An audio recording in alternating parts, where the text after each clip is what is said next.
మన విశ్వాసే మన తోడబుట్టిన వాళ్ళు ఉన్నారా అని లేని దినంలో ఒక సేవకుల గురించి ఇలాగ చెప్పగలిగినటువంటి వాళ్ళు ఉంటే ఎంత బాగుందో.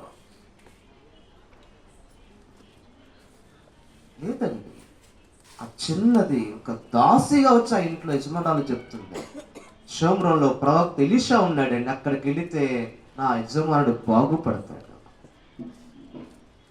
ఇలాగ మనం ఉంటే మన సంఘం ఎలా ఉంటుంది, మనం ఎలా ఉంటాం? అందుకని నూతన సంవత్సరంలో దేవుడన్న ఇలాంటి అనుభవంతో ఇలాంటి చిన్నోళ్ళు ఇశ్రాయేల్ దేశపు చిన్న రాని మన సంఘాల్లో ఉంటే ఎంత బాగుంది, మన ఇంట్లో ఉంటే ఎంత బాగుంది. ఎంతమంది బాగుపడతారో తెలుసా అండి? సేవకుల్ని పరిచయం చేసిందండి ఆ ఇంటికి.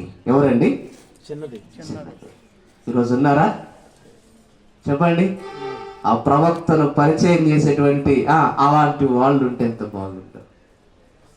అలాంటి వాళ్ళు లేరు.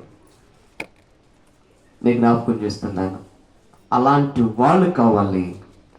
చెప్పండి, పరిచయం చేసిన తర్వాత అలాంటి ప్రవక్త సేవకుని యొక్క గుణగణాలు కలిగిన అలాంటి సేవకునిగా ఉంటే ఎంత బాగుంది. అవునా కదా?